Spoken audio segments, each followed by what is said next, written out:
नमस्कार, स्वागत है आपका रिपोर्टर लाइव में। मैं हूं आपके साथ योगेश पांडे। हम रिपोर्टर लाइव में दिन भर की बड़ी खबरों पर जानकारी लेंगे अपने तमाम सहयोगियों से। शुरुआत करेंगे दिल्ली से, जहां पर पिछले 3 दिनों से डब्ल्यूएफआई के अध्यक्ष के खिलाफ लगातार धरना जारी था पहलवानों का, लेकिन अब धरना स्थगित हो गया है। खबर पर पूरी जानकारी दे रही है हमारी सहयोगी Pooja Jha. Wrestling federation of India के अध्यक्ष ब्रजभूषण सिंह के खिलाफ पहलवानों द्वारा बीते 3 दिनों से चलाया जा रहा आंदोलन आज खत्म हो गया है।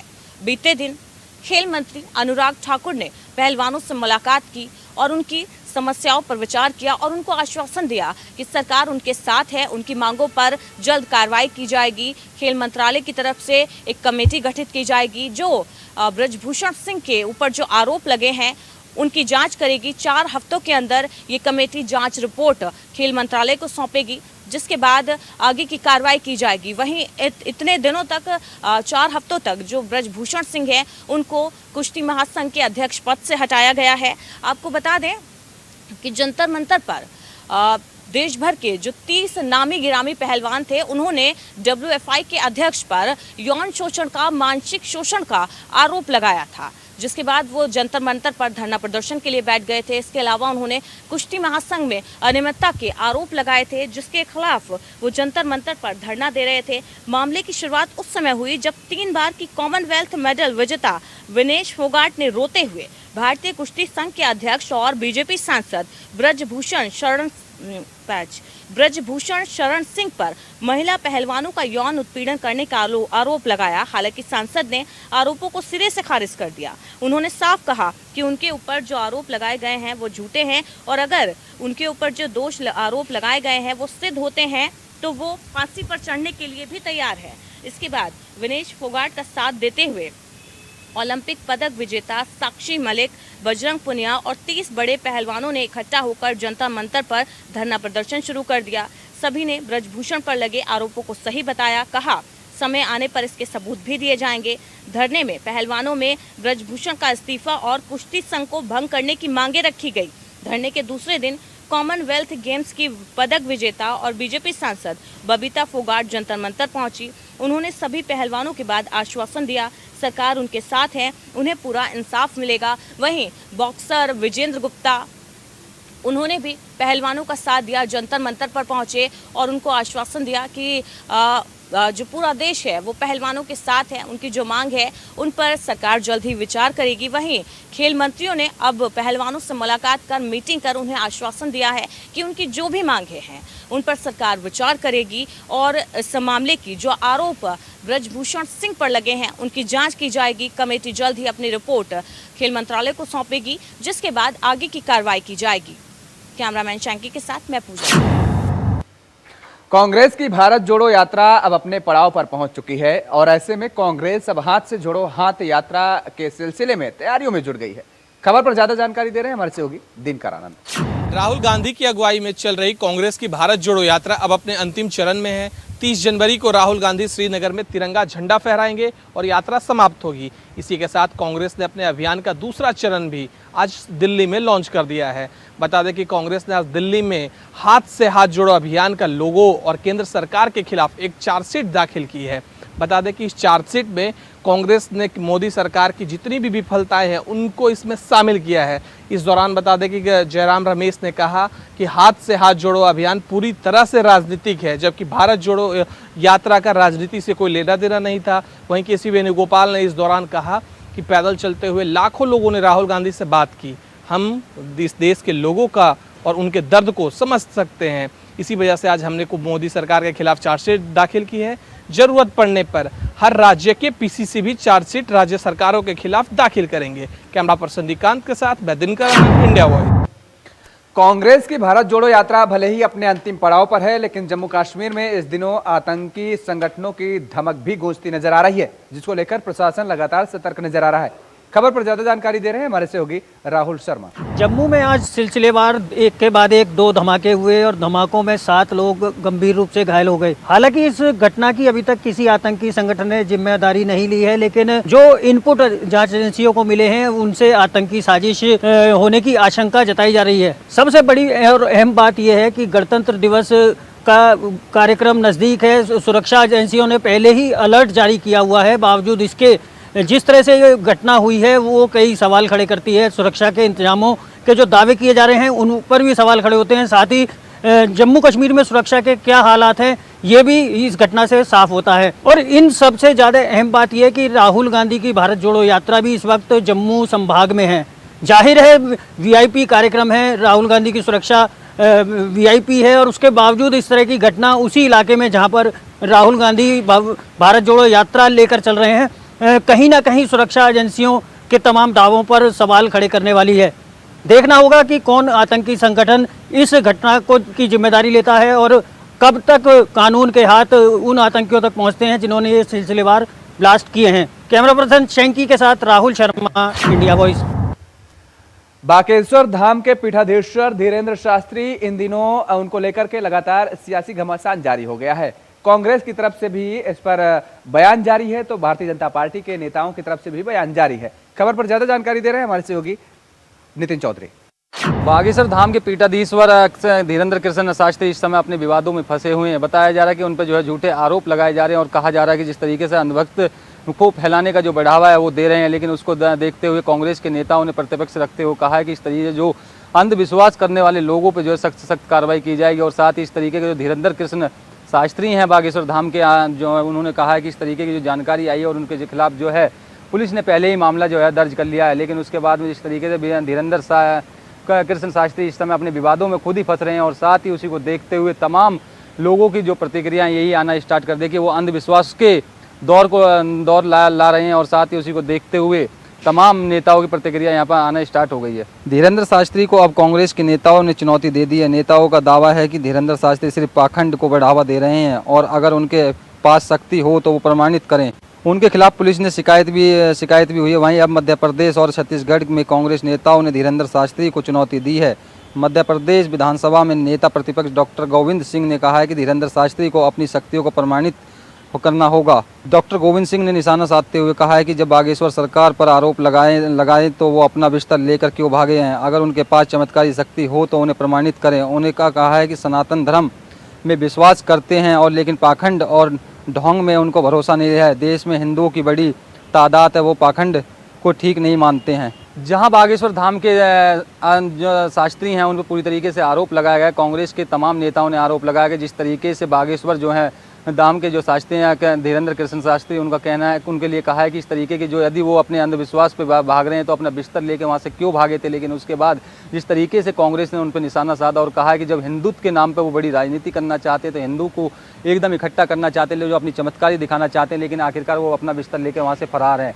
कैमरामैन सेंकी के साथ मैं नितिन चौधरी, इंडिया वॉइस। पंडित धीरेन्द्र शास्त्री इन दिनों जमकर सुर्खियां बटोर रहे हैं, लेकिन इसी को लेकर के अब सियासी घमासान भी जारी हो गया है। वहीं भारतीय जनता पार्टी के राष्ट्रीय महासचिव ने पंडित धीरेन्द्र शास्त्री का समर्थन किया है। खबर पर ज्यादा जानकारी दे रही है हमारी सहयोगी पूजा झा। वैसे तो दुनिया में 4 धाम है, लेकिन आजकल एक और धाम चर्चा का विषय बना हुआ है। हर किसी की जुबान पर बाबा बागेश्वर धाम का नाम छाया हुआ है। हर किसी की जुबान पर एक ही नाम छाया है, पंडित धीरेन्द्र कृष्ण शास्त्री। कोई उनको चमत्कारिक बता रहा है तो कोई उनको दैवीय शक्ति से प्रमाणित बता रहा है। कोई भगवान हनुमान का उपासक उनको कह रहा है। उनके जो भक्त हैं, उनके जो अनुयायी हैं, उनको अलग अलग नामों की संज्ञा दे रहे हैं। हालांकि उन्होंने खुद किसी भी चमत्कारिक शक्ति होने से इनकार किया है। उन्होंने कहा है कि वो भगवान के उपासक हैं और जो प्रेरणा भगवान से उनको मिलती है वो अपने भक्तों को देते हैं और उनके पास कोई चमत्कारिक शक्ति नहीं है। वहीं अब बीजेपी के राष्ट्रीय महासचिव कैलाश विजयवर्गीय उनके समर्थन में आ गए हैं। उन्होंने कहा है कि उनके ऊपर जो आरोप लग रहे हैं कि वो सनातन धर्म को बदनाम कर रहे हैं, उनके ऊपर जो आरोप लगे हैं वो मिथ्या हैं, वो झूठे आरोप हैं। कैलाश विजयवर्गीय ने कहा कि शास्त्री पर अंधश्रद्धा उन्मूलन समिति द्वारा जो आरोप लगाए गए हैं वो मिथ्या हैं।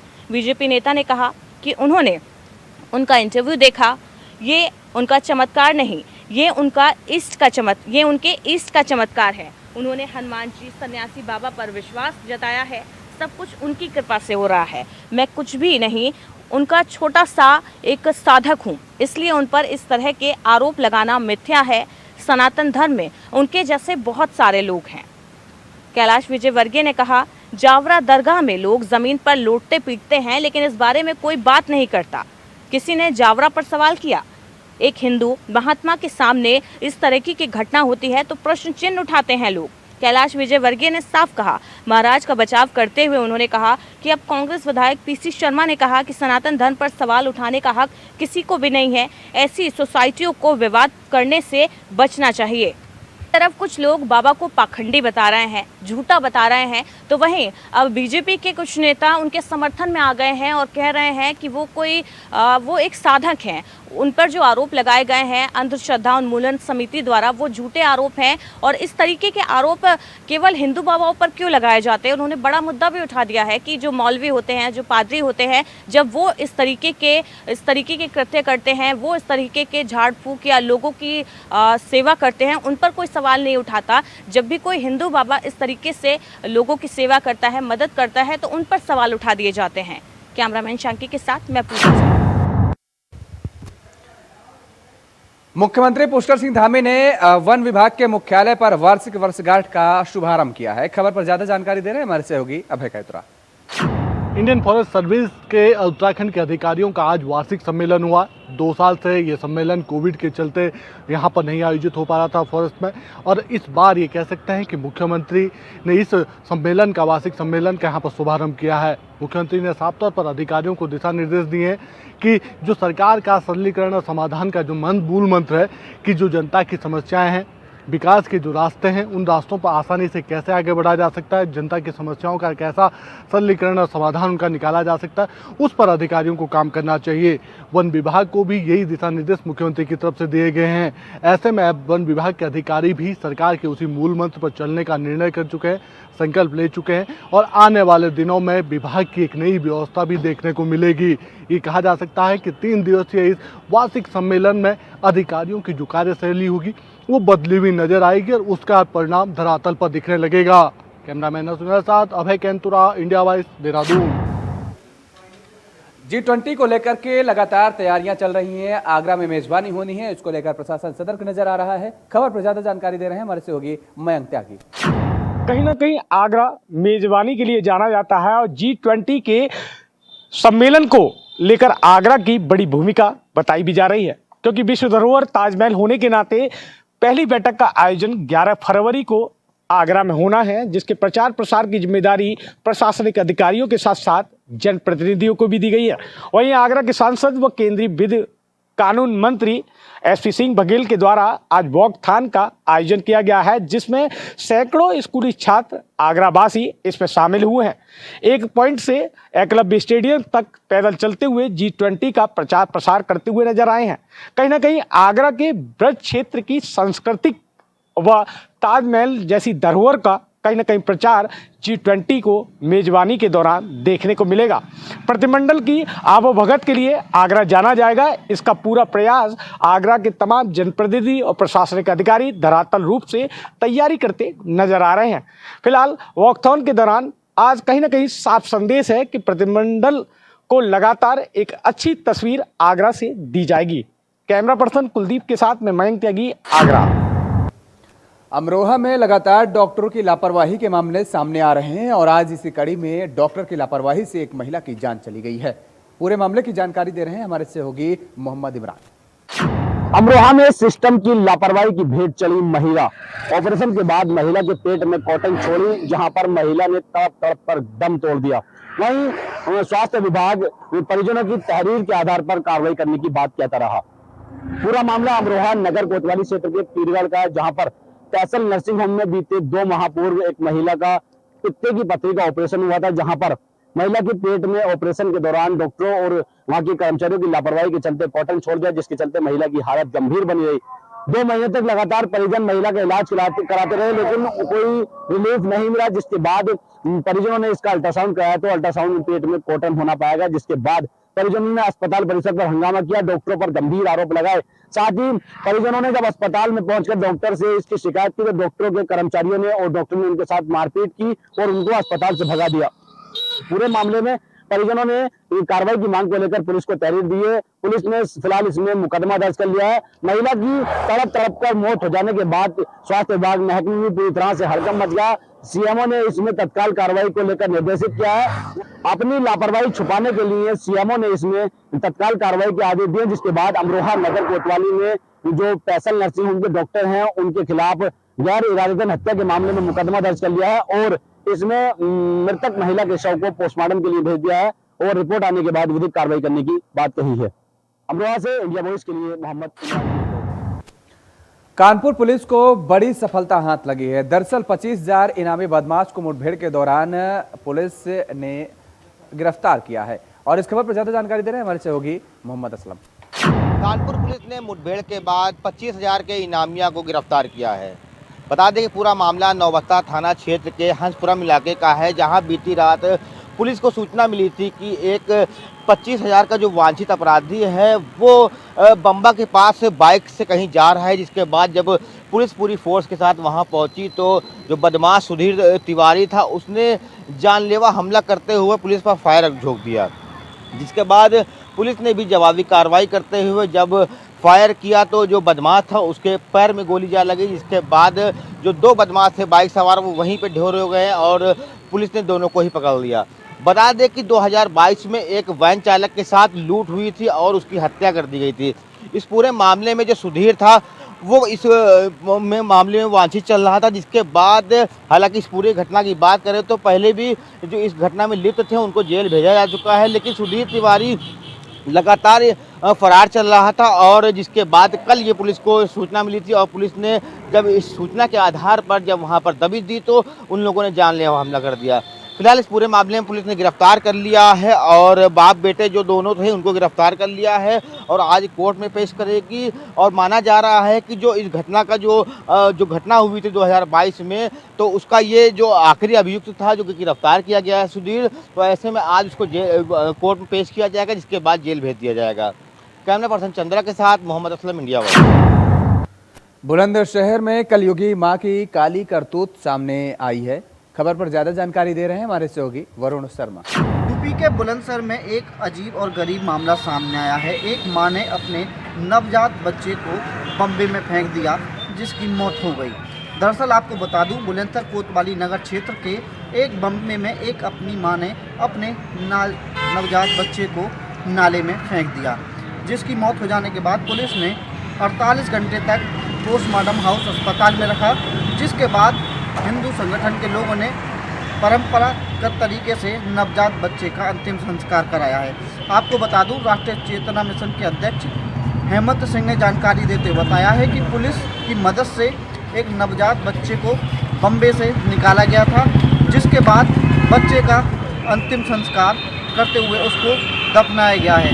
सवाल ये खड़ा होता है कि एक तरफ सरकार बेटी बचाओ बेटी पढ़ाओ की बात करती है तो वहीं कुछ माँ बाप अपने बच्चों को भी पैदा होने के बाद नाले में फेंक देते हैं। Varun Sharma, India Voice, Bulandshahr. उन्नाव में खनन माफियाओं का लगातार बोलबाला नजर आ रहा है। अवैध खनन जोर शोर से चल रहा है। खबर पर ज्यादा जानकारी दे रहे हैं हमारे सहयोगी अखिलेश प्रताप सिंह। सूबे के मुखिया योगी आदित्यनाथ जहां एक तरफ भू माफिया और अवैध खनन माफियाओं के खिलाफ नकेल कस रहे हैं, वहीं उन्नाव जनपद में खनन माफिया अपनी जोरों से अपनी मर्जी चला रहे हैं। आपको बता दें, उन्नाव जनपद में अवैध खनन का कारोबार बेलगाम हो चुका है। लगातार खनन माफिया दिन और रात खनन कराने में जुटे हैं, जबकि पुलिस व खनन अधिकारी मूक दर्शक बने बैठे हैं।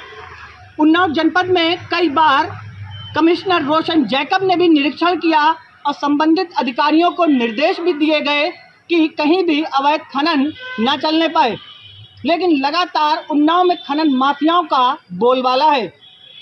उन्नाव के किसी भी चौराहे पर आप मिट्टी भरे डंफरों को फर्राटा भरते हुए देख सकते हैं।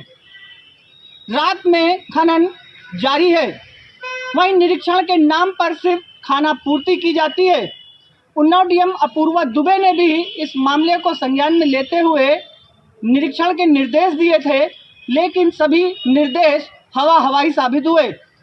खनन माफिया अपनी मर्जी से अवैध खनन कराने में जुटे हैं। अब तो ये देखने वाली बात होगी कि उन्नाव का जिला प्रशासन इस अवैध खनन के काले व्यापार को रोक पाने में सफल होता है या खनन माफिया लगातार यूं ही खनन कराकर उन्नाव की धरती का सीना छलनी करते रहेंगे। उन्नाव से इंडिया वॉइस के लिए निखिलेश प्रताप सिंह। रायबरेली में एक पति ने अपनी पत्नी को तालिबानी सजा दी है। क्यों दी है तालिबानी सजा? खबर की पड़ताल की है हमारे सहयोगी राजू तिवारी ने। रायबरेली जिले का एक ऐसा वीडियो सामने आया है जो दिल को दहलाने वाला है। आपको बता दें, पूरा मामला रायबरेली जिले के ऊंचाहार थाना क्षेत्र का बताया जा रहा है। आपको बता दें कि पति द्वारा पत्नी को तालिबानी सजा दी जा रही है और उसको घर के अंदर से बाहर तक घसीट कर अमानवीय ढंग से उसको मारा पीटा जा रहा है, जिसका वीडियो सोशल मीडिया पर इस वक्त जमकर वायरल हो रहा है। आपको बता दें, इस पूरे मामले में पत्नी द्वारा मायके जाने के बाद उसके मायके वालों की तरफ से थाने में तहरीर दी गई है और ऐसे हैवानी पति से निपटारा कराने के लिए गुहार लगाई है। आपको बता दें, बीते दिनों का वीडियो ये बताया जा रहा है, ऊंचाहार थाना क्षेत्र के कोटिया चित्रा गांव का ये पूरा मामला है। जिस तरह से तस्वीरों में साफ देखा जा सकता है कि हैवान बना पति किस तरह से दुधमुहा बच्चों को लेकर अपनी पत्नी को मार पीट रहा है। वहीं ग्रामीण भी उसको मना कर रहे हैं, लेकिन हैवानियत की हद तो तब हो गई जब एक जानवर जो कुत्ता है वो भी उसको बचाने में साफ देखा जा सकता है। तो जिस तरह से अमानवीय कृत्य का ये वीडियो वायरल हुआ है, अब देखने वाली बात होगी कि प्रशासन ऐसे हैवानी पद पर क्या कार्यवाही करेगा। Raju Tiwari, India Voice, Raebareli. उत्तराखंड विधानसभा से बर्खास्त 224 कर्मचारियों का 34वें दिन भी विधानसभा के बाहर धरना प्रदर्शन जारी रहा। खबर की पड़ताल की हमारे सहयोगी अभय कायुतरा ने। उत्तराखंड विधानसभा से बर्खास्त कर्मचारियों का धरना 34वें दिन भी जारी है। विधानसभा से बर्खास्त कर्मचारी सरकार से सीधे तौर पर न्याय की मांग यहां पर कर रहे हैं। कर्मचारियों का कहना है कि जो न्याय दूसरे कर्मचारियों के लिए हुआ है वो न्याय उनके साथ भी यहां पर किया जाए, यानी जो कार्रवाई 2016 के बाद के कर्मचारियों पर की गई है अवैध नियुक्तियों के रूप में, वो 2016 से पहले के कर्मचारियों पर भी की जाए। जबकि दूसरी तरफ सरकार से इस पूरे मामले पर जो महाधिवक्ता हैं हाईकोर्ट के, उनसे यहाँ पर परामर्श मांगा गया है कि क्या कुछ निर्णय उनकी इस नियुक्तियों को लेकर लिया जा सकता है, क्योंकि लगातार कर्मचारी 2016 से पहले की नियुक्तियों पर भी न्याय मांगने की बात कर रहे हैं और जो फैसला उनके लिए हुआ उसी फैसले के आधार पर है। क्योंकि कोटिया कमेटी की रिपोर्ट में साफ तौर पर कहा गया कि 2001 से लेकर अब तक जो नियुक्तियां हुई है वो सभी अवैध हुई है तदर्थ नियुक्तियों के आधार पर। तो ऐसे में सिर्फ कार्रवाई 2016 के कर्मचारियों पर ही क्यों? कैमरामैन हसुना साथ अभय कैंतुरा, इंडिया वॉइस, देहरादून। मौनी अमावस्या के दौरान प्रयागराज के संगम तट पर आज श्रद्धालुओं का जमावड़ा देखने को मिला है। खबर पर ज्यादा जानकारी दे रहे हैं हमारे सहयोगी शोएब रिजवी। संगम नगरी प्रयागराज में मौनी अमावस्या का जो तीसरा स्नान पर्व है वो प्रयागराज में बड़ी संख्या में श्रद्धालुओं के बीच स्नान घाटों पर मनाया जा रहा है। इस वक्त संगम के तमाम घाटों पर बहुत बड़ी संख्या में श्रद्धालु मौजूद हैं और वो जो पुण्य की डुबकी है वो लगा रहे हैं। पूरे देश से अलग अलग इलाकों से लोग आए हुए हैं। जो सरकारी आंकड़ों की बात करा जाए तो 70 लाख के आसपास लोगों ने अब तक स्नान कर लिया है। 1 करोड़ लोगों के स्नान करने का अनुमान लगाया जा रहा है। चूँकि शनिवार भी है और ऐसा माना जाता है कि इस दिन गंगा में स्नान करने से मौनी अमावस्या पर पुण्य का लाभ होता है और इस वजह से बड़ी संख्या में श्रद्धालु आए हैं। हालांकि मौसम ने थोड़ा रुख बदला था, उसकी वजह से लग रहा था कि भीड़ कम आएगी, लेकिन जिस तरह से क्राउड लगातार संगम के अलग अलग इलाकों में अलग अलग जो 17 घाट बनाए गए वहाँ पर जिस तरह से पहुँच रहे हैं और लगातार ये सिलसिला जारी है, उससे लग रहा है कि अगले 2 दिनों तक जो मौनी अमावस्या के लिए स्नान करने वाले श्रद्धालु आ रहे हैं वो यहाँ पर दिखेंगे और ये उम्मीद की जा रही है कि ज़्यादा से ज़्यादा श्रद्धालु यहाँ पर आएंगे। हालांकि प्रशासन ने पहले से ही पुख्ता इंतजाम किए थे। हर आने जाने वाले मार्ग पर सीसीटीवी कैमरे से निगहबानी की जा रही थी। ड्रोन की भी मदद ली गई। उत्तर प्रदेश सरकार की योगी सरकार ने जो यहाँ पर श्रद्धालु आए थे संगम क्षेत्र में बाकायदा हेलीकॉप्टर से उन पर पुष्पों की वर्षा की गई है। तो ये कहा जा सकता है कि 2025 में जो कुंभ लगेगा उससे पहले ये माघ मेला एक ट्रायल की तरह देखा जा रहा है और प्रशासन ने जो तैयारी की थी वो ज़मीन पर दिख भी रही थी और श्रद्धालु भी बहुत प्रसन्न थे सरकार की तमाम तैयारियों से। और ये कहा जा सकता है कि इतना ज़रूर है कि श्रद्धालु इन तमाम तैयारियों के बीच उनकी आस्था कहीं ना कहीं इतना ज़्यादा भारी होती है। इन तमाम जो आयोजन के बीच में वो अपनी आस्था के साथ वहाँ पर पहुँचते हैं और आस्था में डूब करके वो संगम में स्नान करते हैं। और ये कहा जा सकता है कि जिस तरह से इस बार श्रद्धालु आए हैं, आने वाले जो माघ मेला या 25 में जो कुंभ होगा इससे कहीं ज़्यादा श्रद्धालु संगम आएंगे। Shoaib Rizvi, India Voice, Prayagraj. लखीमपुर में दो पक्षों के जमीनी विवाद का वीडियो सोशल मीडिया पर तेजी से वायरल हो रहा है। खबर की पड़ताल की है हमारे सहयोगी रामजी सिंह ने। गोला कोतवाली क्षेत्र के अंतर्गत एक बड़ी घटना निकलकर सामने आई है। गोला गोकरनाथ का कोतवाली क्षेत्र के अंतर्गत गांव 86 में गन्ना काटने के दौरान दो पक्ष आपस में भिड़ रहे हैं, जिसका लाइव वीडियो सोशल मीडिया पे वायरल हो रहा है। वहीं आपको बता दें कि जो इस विवाद को चलते जब पुलिस मौके पर पहुंचती है तो सब इंस्पेक्टर अरुण कुमार के साथ दो जो सिपाही गए थे, सिपाही का जो मोबाइल है, सर्विस रिवाल्वर है, उसको जो दो पक्ष की जो आपस में लड़ाई कर रहे थे उन लोगों ने छीन लिया। इस दौरान जो सर्विस रिवाल्वर है अभी मिसिंग चल रहा है। वहीं इस घटना को लेकर 6 लोगों के खिलाफ नामजद मुकदमा दर्ज पुलिस ने किया है। कई अज्ञात को पुलिस ने जो है डिटेन करने के बाद उनसे सर्विस रिवाल्वर के बारे में पूछताछ की जा रही है। उसी घटना को लेकर इलाके में सनसनी का माहौल है। पुलिस अधीक्षक गणेश प्रसाद साहब भी मौके पर पहुंचे, उन्होंने जांच के आदेश दिए हैं। इस जांच के दौरान कई संदिग्धों को उठाया है पुलिस ने। लखीमपुर खीरी से इंडिया वाइस से रामजी सिंह। रिपोर्टर लाइव में फिलहाल आज के लिए इतना ही। कल फिर होगी मुलाकात, तब तक के लिए नमस्कार।